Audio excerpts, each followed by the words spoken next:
Bismillah. Assalamualaikum warahmatullahi wabarakatuh. Alhamdulillahi rabbil alamin. Wabihi nasta'in ala umuri dunya waddin. Wassalatu wassalamu ala ashrafil anbiya wal mursalin wa ala alihi wa ashabihi ajma'in wa man tabi'ahum bi ihsanin ila yaumiddin. Amma ba'du,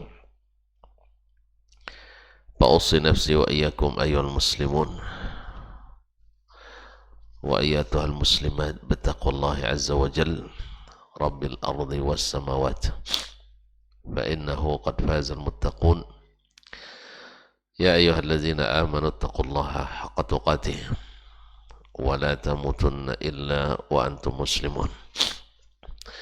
Bapak dan ibu-ibu, saudara dan saudari, kaum muslimin dan muslimat yang dirahmati Allah Subhanahu wa ta'ala. Bersyukur kita pada subuh ini kita diizinkan Allah dengan taufik dan hidayahnya untuk sama-sama berada di rumahnya yang mulia ini. Semoga setiap langkah kita dinilai oleh Allah SWT sebagai pahala yang besar di sisinya. Oleh itu mari kita bersyukur atas nikmat yang diberikannya. Mudah-mudahan nikmat itu semakin bertambah. Selanjutnya salawat dan salam buat Nabi besar kita, Nabi Muhammad sallallahu alaihi wasallam, kepada ahlu baitnya, para istri, anak-anak dan keturunannya, para sahabat dan para tabi'in, serta siapapun yang istiqamah berjalan di atas ajaran dan sunnah-sunnahnya. Ma'asyarul kiram, kembali kita melanjutkan bersama Imam Al-Bukhari rahimahullah melalui kitabnya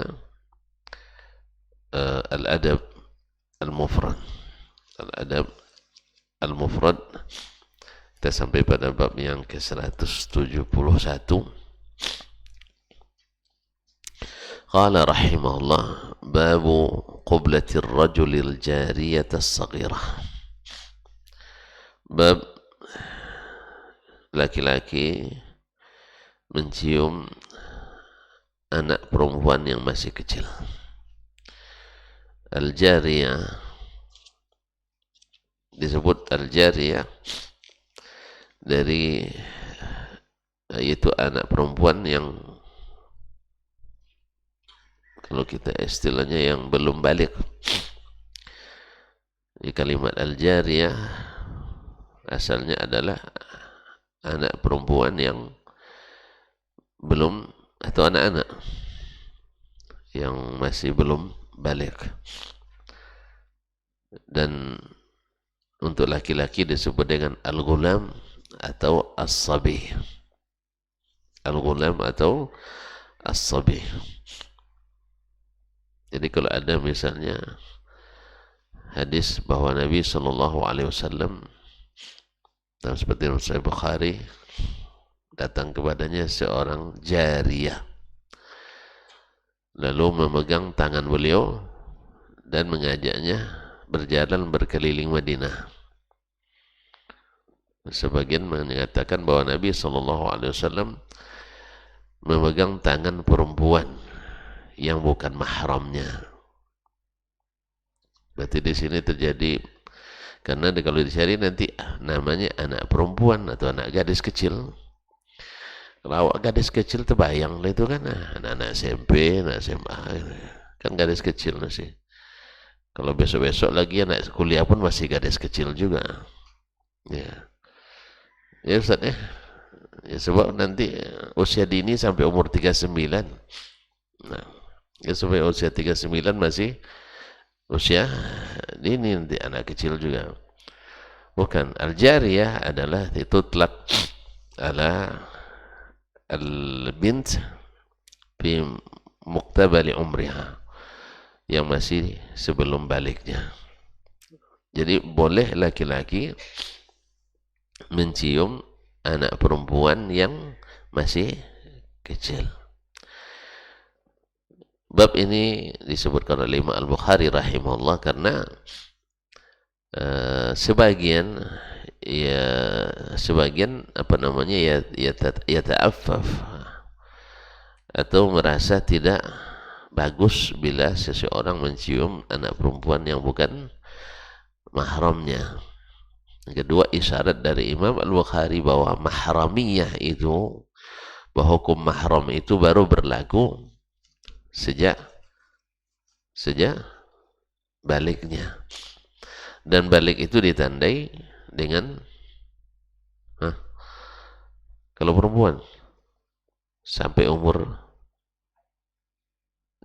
haid, umur haid ada umurnya. Nah, sampai haid atau umur 15 tahun atau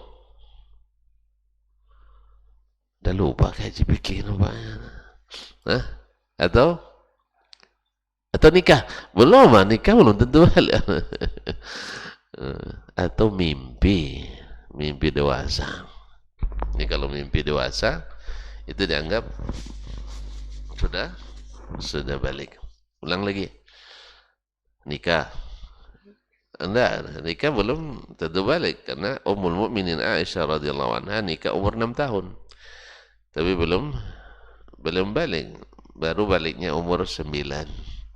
Sehingga Nabi SAW baru bercampur dengannya setelah umurnya 9 tahun.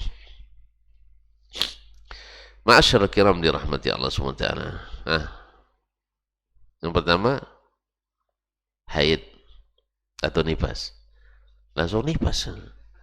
Nifas itu setelah melahirkan saya. Jadi, sebagian orang mengira bahwa anak itu masih kecil sekali. Subhanallah. Sampai hari ini masih ada orang yang menikah umur 9 tahun itu.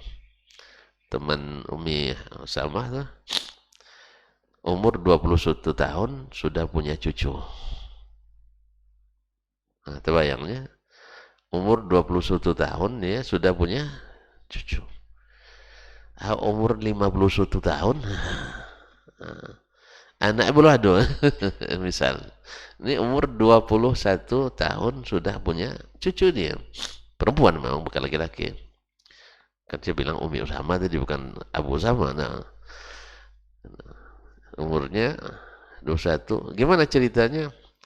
Dia berumur 9 tahun dinikahkan oleh orang tuanya. Umur 10 punya anak perempuan. Berarti anak perempuannya ini umur 9 tahun dia nikahkan lagi. Berarti 10 tahun 19 tahun lebih umurnya dia sudah punya menantu. Awal 19 tahun masih belum bisa bersihkan tempat tidur. Belum bisa bersihkan tempat tidur. Anak bujang sekarang nih, anak gadis sekarang Masya Allah. Ya, masih emaknya yang membersihkan tempat tidurnya. Ini sebenarnya tidak pantas ini. Tapi begitulah anak kita hari ini. Kemudian umur 21 tahun anaknya atau anak dari anak perempuannya itu melahirkan. Sehingga dia punya cucu di umur 21 tahun. Saya yakin nanti dia umur 31 dia punya cicit lagi, Masya Allah. Ya, lihat kaum muslimin musliman. Kalau umur 31 dia sudah punya cicit, umur 41 sudah apa di bawah cicit? Nah, cucut. Subhanallah. Umur 51 sudah berapa keturunan nih kalau memang berlaku yang seperti ini. Jadi sebenarnya kita ini hebat kalau cepat menikah. Yang tidak hebat, yang lambat-lambat nikah. Iya. Yang lambat menikah itu penakut semuanya. Penakut. Saya Cemen ya, ya cemen. Lambat-lambat itu cemen. Nah, harus cepat. Cuman itu masalahnya, kita juga punya orang tua yang penakut semua. Itu masalahnya. Orang tua kita ini juga pada penakut. Penakutnya kenapa? Besok kalau udah menikah, anak laki-lakinya saya tidak dapat lagi pencariannya. Itu masalahnya. Itu yang ditakutkan olehnya. Akhirnya semua anak penakut, orang tua penakut. Sehingga diancam sedikit pun semuanya jadi takut. Jadi anak-anak kita sekarang nih, anak apa? Orang-orang tua kalau anak menikah, apalagi sedang masih kuliah, berhenti jadi anak saya. Nah, kalau dapat ancaman berhenti jadi anak, ya, awak justru ketika menikah tuh pasti lebih butuh lagi bantuan orang tua. Tidak dipecat jadi jadi anak. Tambah lagi pemerintah juga sama. Kalau kamu menikah, kembalikan beasiswa. Kembalikan beasiswanya. Ada mahasiswa, masya Allah, dia dapat bidik misi di akhir-akhir semester, dia menikah atau nak menikah. Ya, jadi apa kata Ustaz? Tolonglah Ustaz, dicepatkan bimbingannya. Siap, saya bilang, kalau untuk menikah saya siap. Kalau perlu saya ajak sekali menikahnya. Jadi masa dia siap, saya bantu dia. Ya, artinya kalau untuk menikah ini saya suka bantu mahasiswanya. Ya, misalnya nilai saya naikkan jadi A, tapi syarat dan ketentuan berlaku. Jangan hendak ikut ujian atau malas-malas belajar. Enggak, memang harus tambah rajin. Kan kata Abu Hurairah dapat doa Nabi, tambah rajin dia belajar kan. Abdullah bin Abbas dapat doa Nabi, tambah rajin. Dijanjikan Abu Bakar masuk surga, tambah rajin dia. Iya tak? Nah, itu maksudnya. Tapi intinya asal menikah, insya Allah dapat nilai. Ya. Kalau saya membimbing skripsinya, insya Allah saya bantu mempercepat selesainya. Jadi kalau pertemuan kadang-kadang agak sulit juga, sekali 2 pekan kan. Tapi kalau menikah 2 kali sepekan saya siapkan. Ada yang mau nikah bimbingan saya? Nah, masyaallah kiram dirahmati Allah. Karena menikah itu orang hebat. Nabi bilang nisfuddin, setengah agama. Jadi yang belum-belum ini tidak hebat. Belum-belum tidak hebat. Apalagi baru nikah cerai lagi, itu bahaya juga memang. Allah musta'an. Baik kaum muslimin dan muslimat dirahmati Allah. Jadi al-jariyah adalah anak perempuan yang belum balik. Maka belum berlaku baginya hukum mahram. Tetapi kalau sudah mendekati balik, ya sesuatu sudah mendekati, akhadha hukmah. Biasanya asy-syai'u idza qaraba syai'an akhadha hukmah. Jadi kalau sudah SMP dia jangan dicium lagi, nanti marah bapaknya. Nah, kemudian curiga pula orang nengok kan. Nah, maksudnya anak-anak kecil seperti yang tersebut dalam riwayat ini. Nah, yang maksudnya inti daripada masalah ini adalah al-jariyah itu diitlakkan bagi anak perempuan yang masih kecil, balita misalnya, dan seterusnya sampai dia balik. Sampai dia balik. Maksud saya, jadi kalau ada hadis seperti yang Nabi SAW digenggam tangannya oleh jariyah lalu ditariknya keliling Madinah, itu maksudnya ada kecil perempuan yang belum balik. Dan juga diitlakkan ya kepada hamba sahaya. Hamba sahaya. Karena hukum hamba sahaya dalam banyak hal juga dihukum seperti yang belum balik, sebelum balik. Makanya kalau wanita hurrah, merdeka, berpakaian itu kena hukum pakaian syar'i, menutup seluruh tubuhnya. Tapi kalau yang namanya hamba sahaya di depan tuannya dan keluarganya, dia boleh memukakan kepalanya tetap tanpa tutup. Jadi hukumnya hukum jariyah, sehingga disebut juga dengan jariyah. Dan bila terjadi pidana misalnya, hukumnya juga setengah. Ma'asyal kiram dirahmati Allah. Qala haddatsana Asbagh. Berkata Imam Bukhari telah menceritakan kepada kami Asbagh ibn Waqid. Qala akhbarani Ibnu Wahab. Dia berkata telah menceritakan kepadaku Ibnu Wahab, yaitu Abdullah Ibn Wahab Al-Misri, seorang ulama hadis dan fikih di Mesir, murid Imam Malik rahimahullah, dan juga Al-Laits ibn Sa'ad. Qala akhbarani Makhramah ibn Bukair. Makhramah ibn Bukair, nah, telah menceritakan kepada kami Makhramah ibn Bukair, juga seorang ulama hadis dan fikih di Mesir, an abihi, dari bapaknya Bukair Ibn Abdullah, annahu ra'a Abdullah ibn Ja'far, bahwa dia melihat Abdullah ibn Ja'far ibn Abi Talib. Abdullah ibn Ja'far ibn Abi Talib, ayahnya Ja'far bin Abi Talib dulu adalah salah seorang panglima perang Islam yang gugur di perang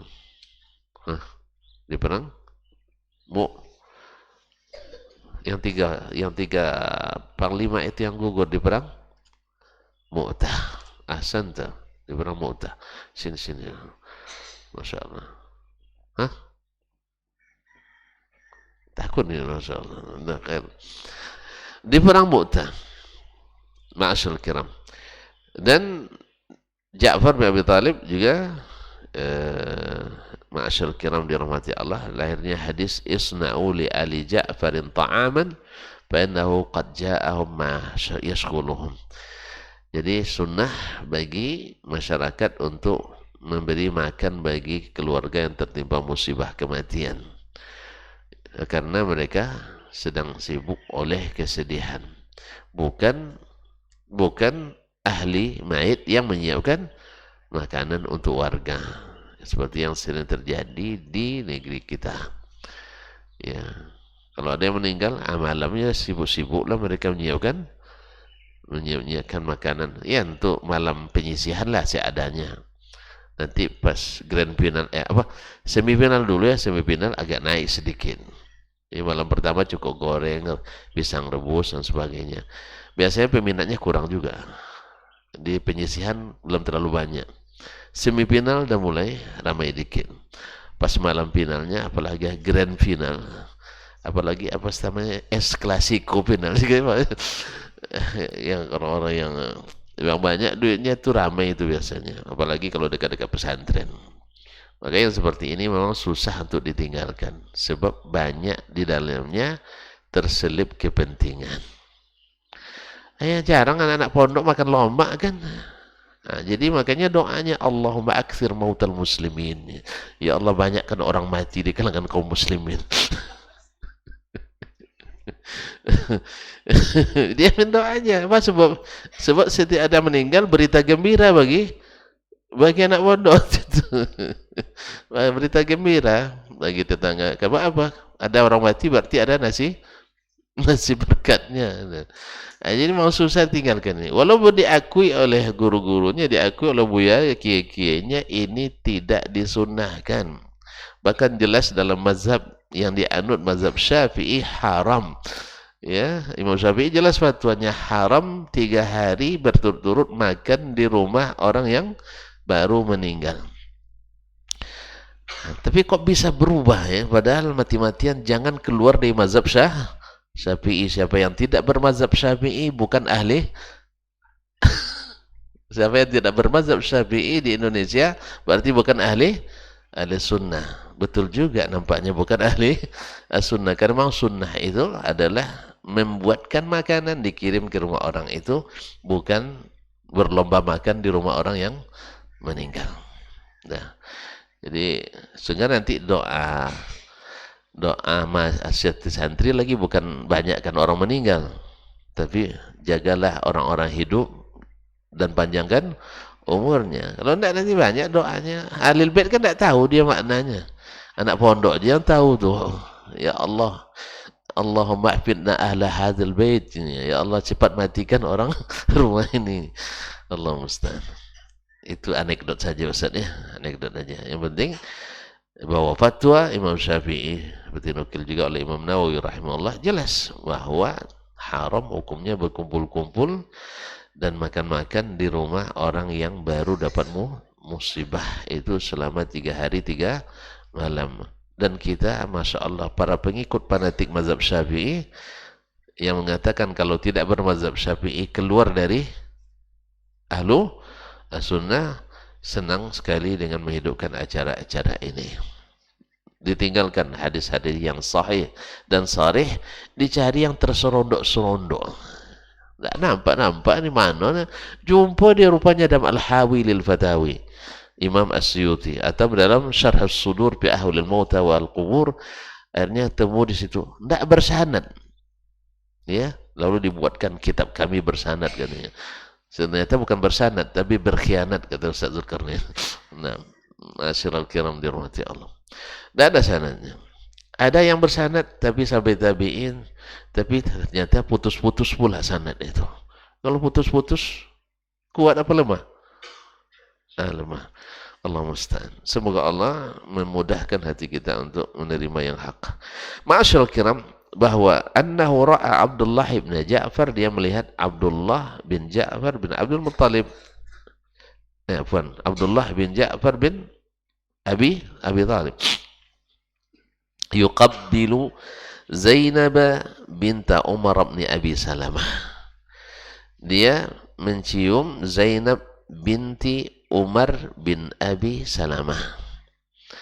Umar bin Abi Salamah itu adalah anak sobok Nabi SAW. Itu anak sobok? Tidak tahu rupanya ya. Buka kamus. Anak tiri. Anak tiri. Sebut anak tiri. Orang konotasinya, ya anak tiri kalau konotasinya tidak bagus kan. Masa kita di anak tirikan kan? Kan tidak bagus bunyinya. Jadi bisalah anak sobok. Tahu tak sobok? Baru nikah dengan mak, tiba-tiba sudah punya anak kita. Itu maknanya sobok. Tanya sama mak, harus nanti ya. Makna sobok, tahu makna soboknya? Jadi anak yang tiba-tiba belum kita baru menikah dengan ibunya, kita sudah punya anak dari suami yang sebelumnya, yaitu anak Abu Salamah. Anak dari Abu Salamah radhiyallahu anhu, sahibul hijratain, yang hijrah 2 kali. Hijrah ke Habasyah dan hijrah ke Madinah. Dan kisah hijrahnya memilukan. Nah, karena dia halang-halangi oleh orang kafir Quraisy. Nah, Zainab binti Umar, dan Umar ini adalah anak Ummi Salamah. Umar ini adalah anak Ummi Salamah yang bertindak sebagai wali nikah ketika Nabi menikah dengan ibunya. Nah, Umar ini punya anak namanya Zainab binti Umar ibn Abi Salamah radhiyallahu anhu. Jadi ketika Abu Salamah meninggal, Abu Salamah ini suami yang luar biasa. Ya, sangat berkesan bagi istrinya. Jadi ketika meninggal, Ummu Salamah pernah mendengar Nabi SAW mengajarkan doa bagi orang yang meninggal. Allahumma ajurni fi musibati wa abdilni khairan minhu. Ya Allah, beri aku pahala dalam musibah ini dan ganti dengan yang lebih baik. Lalu setelah baca doa, dia bingung, siapa pula yang lebih baik dari Abu Salamah ini? Siapa yang lebih baik dari Abu Salamah? Ternyata doanya makbul gitu. Doanya makbul. Ternyata selesai iddahnya, datang pinangan dari Rasulullah SAW. Rasul ingin, karena dia Abu Salamah itu adalah laki-laki yang utama. Kalau saya tidak salah juga sepersusuan Nabi SAW. Kalau saya tidak salah ini juga sepersusuan dengan Rasulullah SAW. Jadi dia ingin menjaga mantan istrinya ini supaya dipelihara oleh Nabi SAW. Jadi boleh kan suami istri dari saudara kita nikahi setelah itu? Boleh. Bukan masalah mau atau tidak mau, ini lain. Mantan dusi masa dinikahi kan itu kan. Nah, boleh karena dia bukan mahram. Ya, bukan mahramnya, bukan mahram dia. Alhamul maut kata Nabi SAW, bukan mahram. Jadi boleh dinikahi. Apalagi sepersusuan kan hukumnya sama dengan nasab. Nah, akhirnya dia dilamar oleh Nabi SAW. Lalu dia mengatakan, saya punya anak kecil dan saya juga orangnya pencemburu. Nah, kata Nabi SAW, kalau masalah cemburu saya doakan supaya nanti Allah ringankan. Hilang tak mau, hilang cemburu itu mana hilang di kaum muslimin. Nah, adapun anak nanti akan dipelihara oleh Ammar ibn Yasir. Nah, وهي ابنة سنتين أو نحوه anak itu umurnya ya, anak yang dicium oleh siapa tadi? Abdullah ibn Ja'far ibn Abi Talib radhiyallahu taala anhu mencium Zainab binti Umar ibn Abi Salamah. Berarti anak ini atau Abdullah adalah tabi'i, anak Ja'far atau sahabat kecil Nabi sallallahu alaihi wasallam, karena dia tentu saja Ja'far kan meninggal di zaman Nabi sallallahu alaihi wasallam. Tentu saja anaknya sudah lahir di zaman Nabi masih hidup. Zainab adalah dari generasi kedua setelah Umar, adalah sahabat Nabi alaihi salatu wasallam, sedangkan Zainab anaknya dicium oleh Abdullah ibn Ja'far, padahal dia bukan mahramnya, yakni wahiyab natu sanataini au nahwah, padahal umurnya ya, sedangkan umurnya waktu itu 2 tahun atau sekitar itu. Berarti anak yang masih kecil disebut dengan al-jariyah. Dalam kajian-kajian fikih nanti akan ada masalah baulus sabi wa baulul jariyah. Baulus sabi duna sanatain idza lam ya'kul min ghairi halibi ummihi, bahwa kencing anak kecil laki-laki kalau belum makan kecuali dari susu ibunya sampai umur 2 tahun, membersihkan cukup dipercikan air. Ya, dipercikan air. Sedangkan al-jariyah, sedangkan anak perempuan beda hukumnya, dibasuh. Nah, ini dari perkataan Nabi dan ininya. Jadi umurnya ketika itu baru 2 tahun. Artinya menciumi anak kecil adalah bagian dari adab yang dibolehkan dan dianjurkan. Sebab Nabi SAW ketika datang kepadanya Al-Aqra' ibn Habis. Aqra' ibn Habis. Habis ini bukan ludas maksudnya. Habasa yahbisu habis. Aqra' ibn Habis yang min muslimati al-Fath, yang masuk Islam pasca Fath Makkah. Ma'asyal kiram di rumah datang, lalu dilihatnya Nabi SAW mencium Umamah binti anak cucunya Umamah. Anak siapa? Lupa lagi ya. Anak Zainab. Dia mencium dari Umamah, lalu Aqra' melihat, "Atuqabbil ya Rasulullah? Apakah engkau menciumi anak-anak kecil? Wallahi inna li 10. Saya punya 10 orang anak, ma qabbaltuq minhum ahadan qat." Saya punya anak 10 orang, tak satu pun yang pernah saya cium. Lalu Nabi katakan, "Man lam yarham la yurham." Orang yang tak punya sifat penyayang tak akan disayangi. Jadi bukti sayang ini. Bahkan kalau dewasa kan boleh juga dicium. Dah balik boleh kan? Tapi syarat ketentuan berlaku. Ya Ustaz, harus ada SIM, surat izin ciumnya. Jadi di KUA. Ini kan bilang dah besar enggak sayangnya, enggak, justru ciuman adalah lambang sayang. Antum ketika sayang pasti dicium. Tapi kalau lagi benci, jadi kalau pulang dicium berarti sedang sayang. Kalau pulang di belakangi berarti sedang. Nah itu aja tanda pahamlah, tanda-tanda. Atau minimal tidak disambut sama sekali. Jadi sayang itu ciuman adalah lambang sayang. Cuma ada yang bersyarat, ada yang tanpa syarat. Ini yang tanpa syarat ini. Paham sih? Jangan salah paham, nanti dibawa pula pulang yang paham salah. Rupanya boleh mencium anak perempuan katanya. Asal temu di jalan anak perempuan dicium, jangan dikejar sama orang tua ini nanti. Nah, jadi anak kecil yang dicium karena itu adalah sayang, lambang sayang. Oleh itu kaum muslimin dan muslimat dirahmati Allah, kalau makanya ciuman sayang beda dengan ciuman nafsu, kan beda. Ciuman nafsu beda. Nah, ini makna dimasukkan oleh Imam Al-Bukhari ini sebagai adab yang dianjurkan.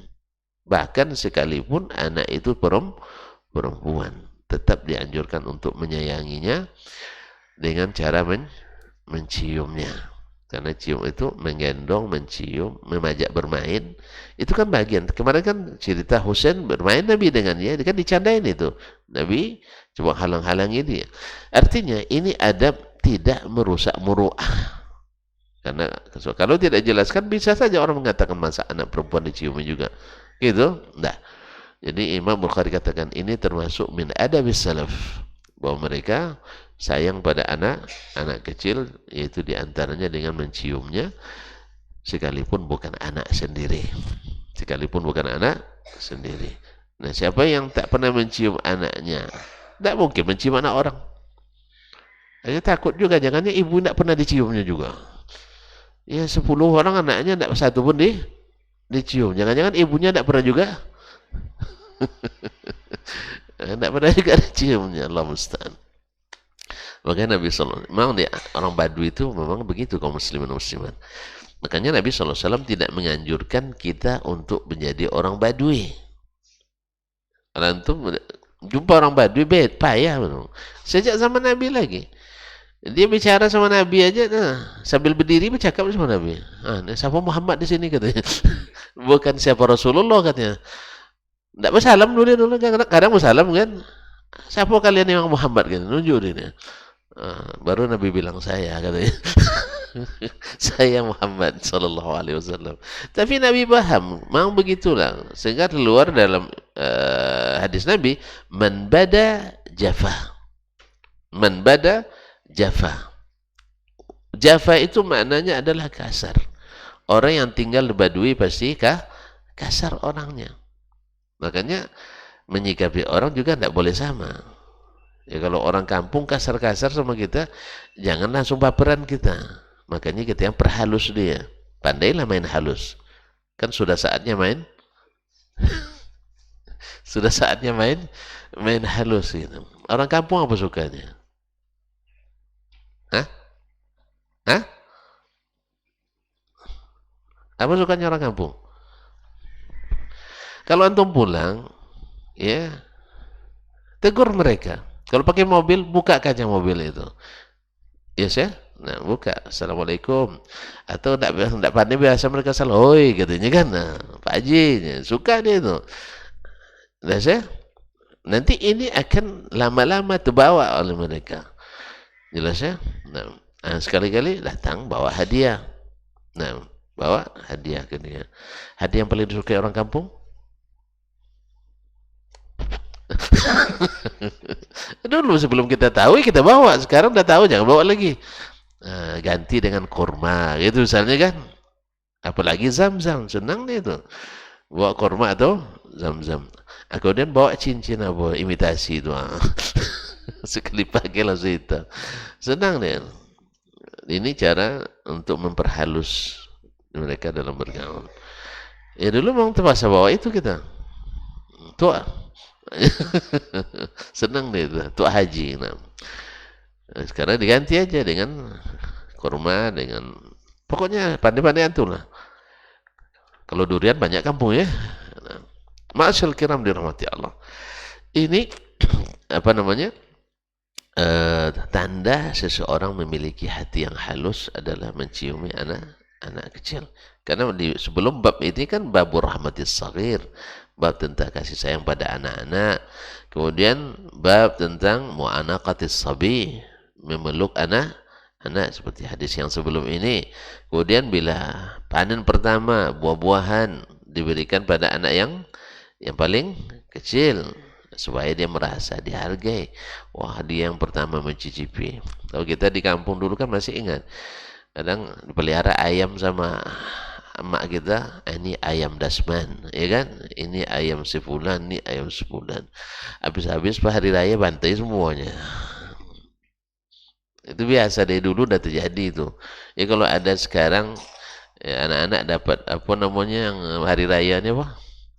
THR dari pamannya, dari abangnya, dari siapa. Lalu kata maknya, sini Umi simpan nanti hilang katanya. Lebih duluan hilang di Umi. Sehingga keluar apa meme namanya investasi bodong katanya. Investasi bodong. Sini Umi simpan. Nanti hilang sama kamu. Rupanya sudah duluan hilang jadi belanja. Belanja hari raya. Nama Allah musta'an.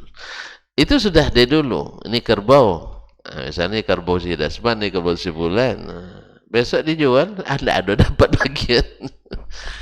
Tapi semangat, artinya ada dihargai kita. Anak-anak senang di situ. Walaupun dia tidak nanya lagi nanti. Walaupun udah jual orang tuanya, tahu dia.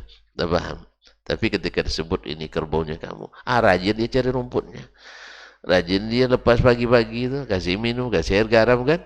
Tapi kalau tidak sebut dia, ini caranya gitu. Nah, kaum muslimin dan muslimat dirahmati Allah. Jadi anak kecil juga harus diberikan tempat. Nah, harus diberikan tempat di hati kita dan di ruang kita. Sehingga tidak perlu lagi kampanye daerah ramah anak. Lebih duluan kita memiliki akhlak ramah anak. Sekarang kan tidak banyak kabupaten ramah anak. Kawasan ramah anak. Islam selamanya ramah anak. Kalau kita terapkan akhlak ini, kita akan menjadi orang-orang yang ramah dengan anak-anak. Sampai di masjid sekalipun. Di masjid sekalipun. Ya, nah.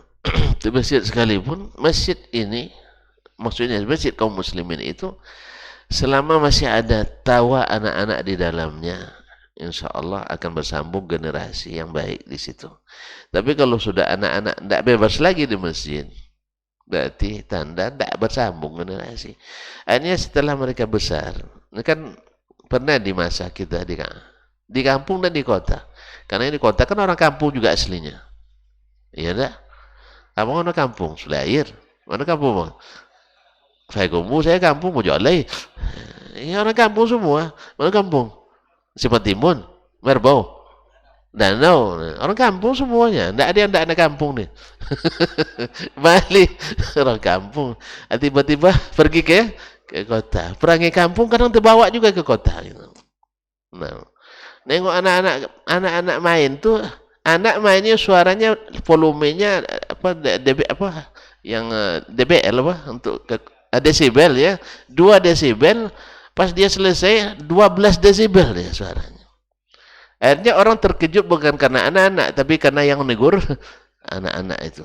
Ada pula kemarin sampai didorong pula sampai tumbang anak-anak, nauzubillah.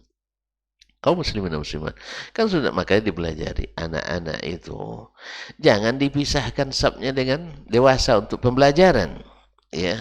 Tapi jangan disab-sab di belakang imam pula disuruh, jangan. Nah, nanti pas imam salah tidak ada yang betulkan, atau imam batal wudu tidak ada yang gantikan, ya. Harus di belakangnya orang yang berilmu yang bisa betulkan.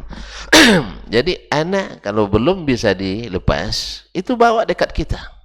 Karena Jabir bin Abdullah, Al-Bara bin Azib, dan lain-lainnya meriwayatkan dulu kami bawa anak-anak kami di samping kami sholatnya. Jadi sehingga jangan dipegang lagi bahwa laki-laki anak kecil yang belum disunat menusap gitu. Nah, walaupun khilaf ini menurut para ulama, tapi wallahu alam yang sahih tidak memutus sab, karena sabnya dah putus-putus juga. Kadang tiang jadi mutus sab kadang. Ya. Anak kecil salat dia dianggap tidak boleh mutus sab. Tapi dia salat di samping-samping tiang, kadang taruh tas pula sampingnya. Kadang sengaja pula jarak untuk satu orang tidak diisi. Katanya takut putus sab. Dia sendiri mutus sab. Nah, Allah musta'an. Jadi ada hal-hal yang kadang-kadang lucu dan terjadi di masyarakat. Sehingga anak-anak merasa terasing dari lingkungannya sendiri. Ditambah lagi ayahnya tidak ikut ke masjid. Ya, anak disuruh diantar pas qomat ayahnya pulang. Ayah pulang, anak suruh masjid. Akhirnya ayahnya anaknya dimarahin sama orang di masjid. Akhirnya dia yang marah di masjid di luar masjid. Akhirnya bertemu. Jadi oleh sebab itu kaum muslimin, anak-anak ini harus kita berikan tempat di hati kita dan tempat di ruang-ruang kita. Dan kalau mereka salah, kita yang besar saja sering salah, apalagi anak-anak. Makanya tidak sama cara menyikapinya. Ma'asyarul kiram. Kemudian berkata Imam Al-Bukhari rahimahullah, hadis yang kedua dalam bab ini dan dalalahnya jelas sekali bahwa mencium anak kecil sekalipun anak perempuan itu dibolehkan, bahkan dianjurkan. Qala haddatsana Musa, telah menyampaikan cerita ini kepada kami Musa, yaitu Musa ibn Ismail At-Tabuzaki Abu Salama Al-Minqari, adalah termasuk guru junior yang paling junior di antara guru Imam Al-Bukhari rahimahullah. Qala akhbarana Ar-Rabi' ibn Abdullah ibn Khattab, telah menceritakan kepada kami Rabi' bin Abdullah ibn Khattab an Hafs dari Hafs ibn Umar ibn Asim anil Hasan, dari Hasan, itu Hasan ibn Abil Hasan Abu Sa'id Al-Basri, imam terkenal. Qala in istata'ta alla tanzura ila sya'ri ahadin min ahlik illa yakuna ahlaka aw sabiyyah faf'al. Kalau kau bisa tidak melihat rambut seorang pun dari perempuan keluargamu, illa yakuna ahlak, kecuali istrimu sendiri, faf'al, lakukanlah, aw sabiyyah, atau anak yang masih kecil, maka lakukanlah. Artinya ini mimbabi al-wara, mimbabi al-wara. Kalau bisa jangan ada di antara saudari-saudari kita sekalipun mahram kita yang terlihat rambutnya oleh kita, kecuali yang masih kanak. Artinya Imam Al-Hasan rahimahullah ta'ala kan dia tinggalnya di Irak, di Basra.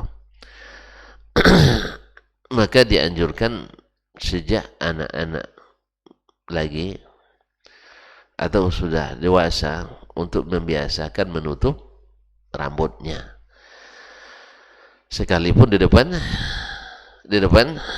mahramnya. Walaupun secara hukum fikih, ya bagi orang yang mahram boleh melihat dari mahramnya rambutnya, ya kecuali aurat al-mughalladah, aurat yang keras, yaitu antara lutut sampai pusarnya, itu tidak boleh sama sekali. Yang lain boleh, tapi seandainya boleh, tetapi jangan diperlihatkan. Nah, jangan diperlihatkan. Ini aurat mughalladah. Bukan berarti walaupun boleh dilihat lalu diperlihatkan, tidak. Jelas maknanya? Jelas? Nah, karena walaupun mahram tapi tidak sedikit gara-gara diperlihatkan masuk syaitan. Maka apa yang terjadi? Sampai bahkan ayah sendiri juga melakukan yang tidak terpuji kepada putrinya. Karena apa? Karena terbiasa terlihat. Apalagi di zaman ini aurat sangat tidak terjaga dalam rumah tangga. Makanya Nabi SAW suruh pisahkan.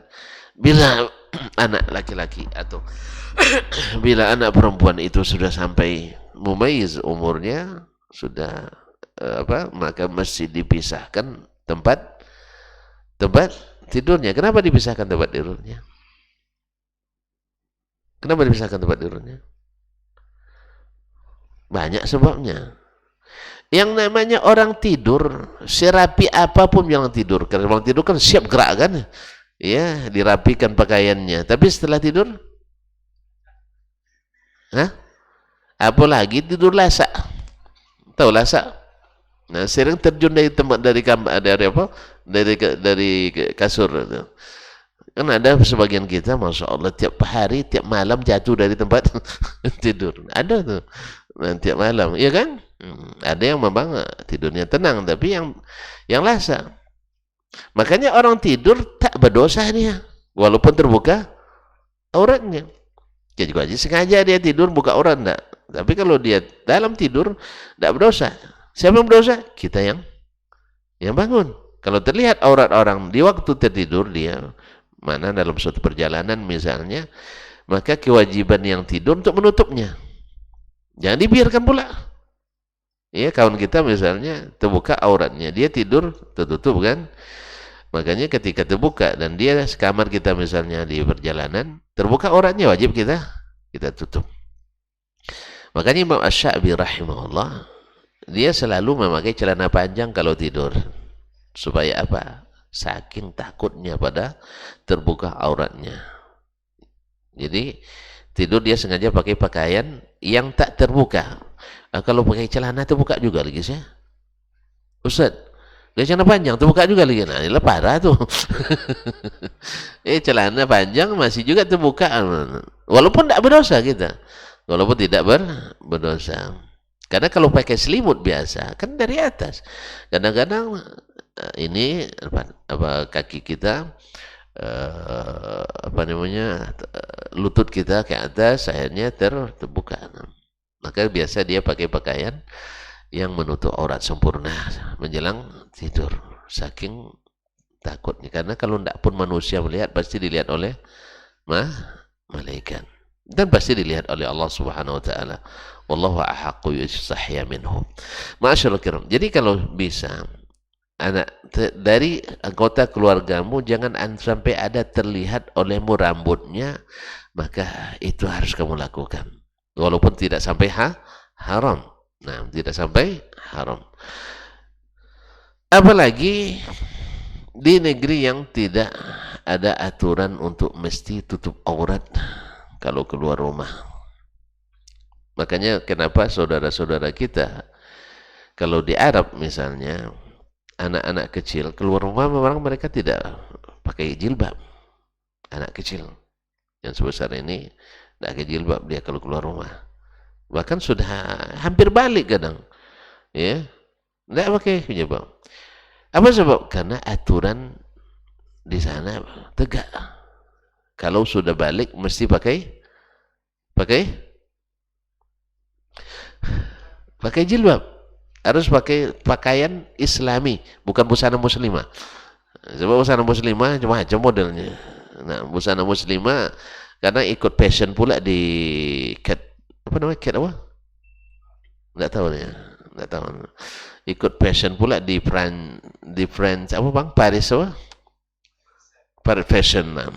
Iya, jilbab Indonesia masuk di pasar Paris style ya. Masuk jilbab Indonesia. Jadi banyak orang luar negeri belajar bikin jilbab ke orang Indonesia. Sebab variasi jilbab Indonesia memang unik. Ya, lain yang disuruh, lain yang yang dilakukan. Disuruh nutup aurat, disuruh untuk menyembunyikan aurat, dibuatnya pembalut aurat. Bukan membalut aurat, tapi menutup aurat. Sehingga Indonesia banyak model jilbabnya. Ada jilbab bunuh diri, ya, yang katanya kalau berjilbab panas tapi diikatkan gitu. Lebih panas apa enggak ya? Itu lebih panas, masuk lagi ke dalam baju tuh, lebih panas. Tapi karena apa namanya hilang patuh dia ketujuh. Karena itu passion yang diwajibkan, akhirnya hilang panasnya. Padahal kalau disuruh mengembah panjang, oh panas katanya. Tapi masuk ke dalam, enggak panas. Sama dengan dasi juga. Di negeri kita kayaknya enggak pas dasi ya. Ya kan enggak pas bang. Panas. Nah, awak dah buka dada pun kepanasan juga. Gerah juga. Makanya saya bermohon kepada Allah jangan sampai jangan sampai diwajibkan pakai dasi. Tapi kalau antum pakailah. Saya tidak mengharamkan ya. Ya kalau soal mengharamkan tuh mufti yang punya kerja. Atau enggak mufti Ustaznya enggak ada. Seperti kata guru kami Syekh Ahmad Ansari dulu, jangan tanya saya fatwa, saya enggak ada surat berfatwa. Saya hanya menyampaikan ilmu. Nah, jadi kalau masalah halal haramnya itu tanya ke mufti nanti. Ya kalau bukan baru tanya mufti bukan baru. Di Kampar tanya mufti Kampar. Tapi ilmu ya kita sampaikan. Jelas kan? Nah, dasi bukan pakaian Dasi bukan pakaian kita. Jangan bilang muslim, nanti marah orang. Antum semua haram jadinya. Bukan pakaian orang asli Indonesia. Itu ya, selesai. Kan tidak asalkan asli Indonesia kan. Asli Indonesia Tanja, Sop Melayu, gitu ya. Kemudian asli Indonesia Blangkon, ya, Songgo. Kemudian baju, batik. Kalau dasi setahu saya sejarahnya melalui penjajahan masuknya gitu. Jadi kalau seandainya kita wajibkan dasi, seolah-olah menjajah pakaian pakaian dalam negeri. Menurut saya itu masalah. Tapi apa haram pakainya? Saya bilang enggak. Jelas, cuman bukan pakaian orang kita. Dan juga enggak pas untuk suasana kita ini. Kecuali antum dari mobil Alphard, ya, parkirnya langsung di apa namanya bang, di lobi, habis itu dibawakan kursi nah, langsung ke ruang AC semuanya. Antum mungkin lah macam awak ini cari parkir jauh-jauh kan. Iya, pernah saya disuruh ceramah oleh yang wali kota yang lama kan, pertama pulang dulu Bu ya, apa sampai di situ disuruh parkir jauh-jauh. Saya bilang ini enggak pas ini Pak Wali, mobilnya dalam, awak disuruh jauh. Disuruh jauh sampai ke Suman HS. Kan penuh tuh, ramai kan. Awak ustadznya. Saya bilang sama Satpol PP, saya ustadz yang akan ceramah. Iya Pak, Pak parkir dulu, nanti jalan kaki ke sini. Saya bilang, saya mobil Sianu, saya bilang namanya Pak Sianu, bukan wali kota lagi. Saya bilang, masuk enggak? Masuk. Kamu tahu enggak? Kalau saya tidak hadir, acara tidak jadi. Jadi kalau mobil beliau masuk, mobil saya wajib masuk. Kalau tidak, saya pulang. Kalau acara jadi, kamu tanggung jawab. Masa dibuka. Iya, terbayang oleh kita. Jauhnya dari sana nanti berkeringat. Pas nanti sampai ketemu wali kota, pelukan tidak pede kita. Sudah keringat gitu. Ya Ustaz ya? Kasihan juga nanti Pak Wali Kota setelah cipika-cipiki sama kita nanti. Tinggal bau keringat kita. Akhirnya kesannya Ustaz bau keringatnya itu yang dibawa aja habis ceramah nanti. Akhirnya saya bilang kalau mobil beliau masuk, mobil saya wajib masuk minimal sekali ini, karena sekarang saya pengantinnya, masih pengantin tidak boleh masuk. Lagipun masih lapang di dalam, tapi kalau saya tamu biasa ya siaplah, tamu biasa saya pergi. Ini tamunya tamu VIP sebenarnya, cuman mobilnya tidak VIP, itu masalahnya. Mobil bawa mobil 96, 94, 96 betul bang. Itu tidak percaya orang kan. Itu untuk tidak pakai Honda. Kalau pakai Honda mungkin tidak boleh masuk sama sekali. Tidak ada tamu pakai Honda. Sebenarnya salah protokoler juga ya. Nanti bilang kalau Ustadz, nah kan gitu. Harusnya protokoler itu juga kadang-kadang tidak paham juga sebagian waktu itu. Nah, la haula wala quwwata illa billah. Nah, taib. Jadi kalau tidak sanggup, tidak bisa melihat kecuali istrimu, ya. Artinya saking berhati-hatinya, Imam Al Hasan Al Basri rahimahullah taala. Illa yakuna ahlak aw sabiyah, kecuali istrimu yang tidak mungkin dah boleh nak nampak rambutnya kan, atau sabiyah, atau anak perempuan yang masih kecil. Pemunasabah dengan bab ini sama lah. Artinya kalau boleh dilihat, ya kan disamakan dengan istri. Istri boleh dilihat rambutnya, anak kecilnya boleh dilihat rambutnya. Istri boleh dicium, boleh, anak kecil nih boleh dicium pula. Itu min diqqati fiqh al-Imam al-Bukhari rahimahullah. Jadi hukumnya anak kecil ya sama dengan hukum melihat istri kita sendiri. Artinya kalau istri digendong, anak kecil boleh digendong. Jelas? Walhamdulillah. Kalau jelas kita tutup. Kalau belum kita sambung. Wallahu ta'ala alam wa sallallahu ala nabiyyina Muhammad wa sallam wa subhanakallah bihamdik asyhadu an la ilaha illa anta astaghfiruka wa atubu ilaik. Wassalamualaikum warahmatullahi wabarakatuh. Majtama'a qaumun fi baitin min buyutillah yatluna kitaballah wa yatadarasunahu fima bainahum illa nazalat alaihimus sakinah wa ghasyiyatuhumur rahmah wa haffat bihimul malaikah wa dzakarahumullahu fiman indah. Tidaklah suatu kaum duduk di salah satu rumah Allah membaca ayat-ayat Allah dan sama-sama mempelajarinya kecuali turun kepada mereka as-sakinah, ketentraman dan kenyamanan. Wa ghasyiyatuhumur rahmah, dan mereka diliputi pula oleh rahmat, kasih sayang dari Allah Subhanahu wa taala. Wa haffat bihimul malaikah, dan mereka pun dikelilingi oleh para malaikat, karena malaikat suka majlis-majlis zikir dan ilmu. Wa dzakarahumullahu fiman indah, dan Allah akan banggakan sebut-sebut mereka di kalangan malaikat-malaikat yang ada di sisinya, di masyarakat atas. Mudah-mudahan kita termasuk yang sering disebut-sebut di sisi Allah di kalangan para malaikat, dan di akhir majlis ini mudah-mudahan kita pula mendapatkan seperti yang tersebut dalam hadis qudsi, qumu maghfuran lakum, silahkan berangkat meninggalkan majlis ini dalam keadaan diampuni dosa-dosa kalian.